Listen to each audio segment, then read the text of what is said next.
Allah Subhanahu wa taala mulia dalam hal zat. Zatnya Allah tidak ada yang lebih mulia darinya. Karena zat Allah selalu mencerminkan sifat kuat dan sifat yang indah. Segala bentuk keindahan semuanya tersemat pada zat Allah. Sebagaimana segala sifat-sifat yang menunjukkan makna kekuatan itu juga menempel pada zat Allah. Karena itu wajarlah kalau zatnya mulia dan Allah berada pada puncak dari segala kemuliaan-kemuliaan yang ada. Karena sesungguhnya ketakwaan itu cukup menjadi syarat paling penting bagaimana seorang hamba meraih kemuliaan di sisi Allah Subhanahu wa taala.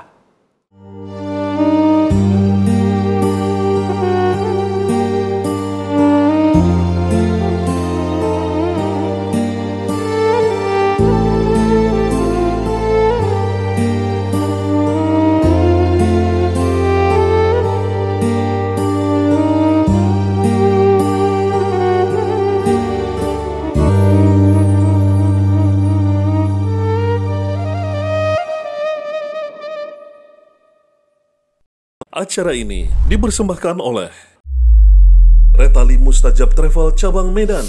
Umroh hemat, ibadah nikmat. Assalamualaikum warahmatullahi wabarakatuh. Alhamdulillahirabbil alamin wal aqibatu lil muttaqin wala udwana illa 'alal zalimin. Summa salatu wassalam ala khairil anbiya'i wal mursalin Rasulillah Muhammad sallallahu alaihi wasallam wa ala alihi wa ashabihi ajma'in. Para pemirsa, kembali kita berjumpa dalam program Meneladani Akhlak Allah dalam Asmaul Husna. Episode kita kali ini, episode yang ke-93, kita akan membersamai nama Allah Al-Majid. Al-Majid artinya Allah Subhanahu wa taala Maha Mulia. Tentunya kata Al-Majid diambil dari akar kata Al-Majdu. Al-Majdu artinya puncak dari kemuliaan, puncak dari segala kesuksesan, puncak dari segala prestasi. Allah Subhanahu wa taala adalah Tuhan yang berada pada posisi yang begitu mulia sehingga semuanya yang melekat pada Allah, baik zatnya, sifatnya, perbuatannya, semuanya adalah mulia dan mencerminkan kemuliaan dalam setiap ketetapannya. Para pemirsa, tentunya kemuliaan Allah berbeda dengan kemuliaan makhluk. Dalam pandangan standar duniawi, sering sekali seorang itu menilai kemuliaan dari pertama nasabnya. Orang yang punya nasab yang baik, keturunan bangsawan, keturunan raja, keturunan tokoh, maka dia dianggap sebagai pribadi yang mulia. Sebaliknya, siapa yang mungkin leluhurnya orang yang tak dikenal, orang yang tak punya garis keturunan terhormat, sering sekali dipandang sebelah mata dalam pandangan manusia. Begitu juga, kadang-kadang menurut standar duniawi, kemuliaan itu dilihat dari harta. Semakin banyak harta seorang, maka tak jarang semakin banyak dia dihormati. Semakin segala ucapannya itu dipatuhi dan didengar oleh orang-orang yang mengharapkan dapat bagian dari hartanya. Tapi sebaliknya, orang yang hidup dalam keterbatasan, sering sekali uangnya yang terbatas dianggap menjadikan dia bukan pribadi yang mulia. Begitu juga, kadang-kadang kemuliaan diukur dengan ilmu. Ketika seorang memiliki gelar-gelar yang mentereng, dimulai dari gelar yang didapat baik dari luar maupun dalam negeri, maka gelar-gelar itu sering sekali menurut standar dunia menjadikan seorang itu mulia. Namun Allah Subhanahu wa taala dalam standar akhirat, dalam standar Islam, kemuliaan bukanlah diukur dari nasab, bukanlah diukur keturunan siapa dia, berapa banyak harta yang dimilikinya, Bagaimana pula ilmu yang dia peroleh? Tapi kemuliaan tentunya berangkat dari amal soleh dan ketakwaan di sisi Allah Subhanahu wa Ta'ala. Karenanya ada ayat, inna akramakum indallah atqakum. Orang yang paling mulia di antara kalian di sisi Allah adalah orang yang paling bertakwa di antara kalian. Untuk itu, maka siapapun orang yang bertakwa harus meyakini bahwasanya tidak ada yang lebih bahagia daripada dirinya di dunia ini kecuali mereka yang lebih bertakwa daripada dirinya. Jangan orang yang bertakwa merasa minder dengan orang yang punya keturunan bangsawan. Dengan dia minder kepada orang yang punya uang yang banyak. Walaupun sumbernya kadang-kadang masih perlu dipertanyakan. Jangan pula dia minder kepada orang yang membanggakan gelar-gelar akademisnya. Karena sesungguhnya ketakwaan itu cukup menjadi syarat paling penting bagaimana seorang hamba meraih kemuliaan di sisi Allah Subhanahu wa Ta'ala. Para pemirsa, untuk itu Allah Subhanahu wa Ta'ala mulia dalam hal zat. Zatnya Allah tidak ada yang lebih mulia darinya.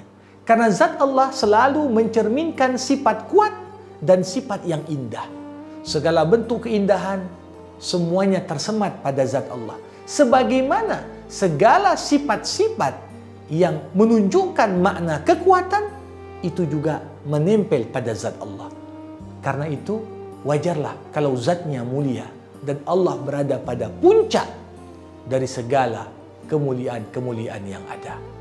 Para pemirsa sekalian, untuk itu nama Al-Majid hendaknya melahirkan dalam diri kita konsekuensi. Konsekuensi untuk menyadari bahwasanya apa? Lebih penting untuk terlihat mulia di hadapan Allah daripada terlihat mulia di hadapan manusia. Berapa banyak orang tak terkenal, tak dikenal oleh siapapun. Dia dianggap biasa-biasa saja. Namun dengan usahanya yang sungguh-sungguh, dengan ketakwaannya yang dia jaga dan dia pelihara, ini semua menjadikan orang yang bersangkutan mampu untuk tetap memelihara kemuliaan menyertai dirinya. Saya sering katakan, lebih sulit mempertahankan kemuliaan daripada mencapai kemuliaan itu. Sama seperti lebih sulit mempertahankan tetap berada di puncak prestasi dibandingkan sekedar mencapai puncak prestasi kemudian baru kita langsung mengalami penurunan demi penurunan akibat tidak mampu konsisten berada di puncak dari kemuliaan itu. Untuk itu, orang mukmin yang selalu bersandar kepada Allah, yang selalu apapun yang ingin dikerjakannya dibatasi oleh aturan-aturan Allah, dia menyadari bahwasanya dalam hidup ini begitu banyak hal yang perlu diperhatikan dan semua aturan Allah itu adalah syarat mutlak yang harus kita penuhi dan kita laksanakan agar senantiasa terpelihara pada posisi puncak kemuliaan dalam hidup ini. Para pemirsa sekalian, potret kehidupan Nabi Muhammad Sallallahu Alaihi Wasallam menggambarkan bagaimana manusia yang mulia hidup dalam apa yang orang sebut sebagai pengawasan diri yang begitu luar biasa. Nabi menetapkan standar yang begitu berat untuk dirinya. Suatu ketika di saat Umar bin Khattab radhiyallahu anhu masuk ke kamar Nabi, Nabi dalam kondisi baru terbangun tertidur, tidur di atas tikar yang lusuh. Ketika itu Umar menangis. Wahai Rasulullah, kau kekasih Allah, kau tidur di atas tikar. Bandingkan dengan Raja Persia dan Romawi yang tidur di atas singgasana. Ketika itu Nabi Muhammad SAW mengatakan, Mali walid dunia. Apa urusanku dengan dunia? Karena Nabi mencoba untuk tetap menjaga standar kemuliaannya agar hatinya senantiasa terikat dengan akhirat. Agar hatinya tidak disibukkan dari segala yang dapat membuat dia lalai dari mengingat Allah. Itulah puncak kemuliaan hamba. Di saat kita menundukkan anggota tubuh yang paling mulia, itulah kepala, sejajar dengan kaki kita. Tempat yang biasa kita injak-injak, kita letakkan kening kita di tempat yang kita injak. Disinilah justru posisi yang tampak menghinakan diri ini, justru di timbangan Allah itu adalah posisi yang mengantarkan kita pada puncak dari kemuliaan itu sendiri. Karena itu nama Al-Majid perlu untuk kita renungkan. Siapa yang ingin kejayaan, siapa yang ingin prestasi, siapa yang ingin kemuliaan, maka janganlah salah untuk meminta itu semua.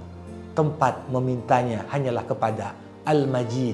Dialah Allah, Tuhan yang maha mulia. Dialah yang angkat satu kaum untuk dimuliakan, sebagaimana dia pula yang menjatuhkan kaum yang lain untuk dihinakan. Siapa yang bersama Allah, maka akan terpelihara kemuliaannya. Siapa yang melawan aturan Allah, cukuplah bermaksiat kepadanya menjadi sebab kehinaan di dunia sebelum akhirat. Jangan lupa simak terus yang terbaru dari channel ini. Jangan lupa like dan subscribe. Wabillahil hidayatu wa taufiq. Assalamualaikum warahmatullahi wabarakatuh.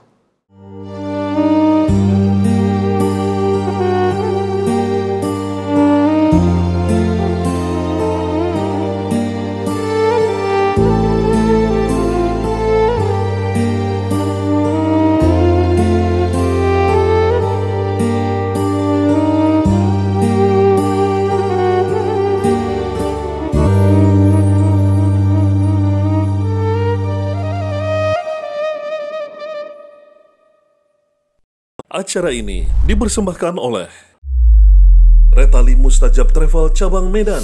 Umroh hemat, ibadah nikmat.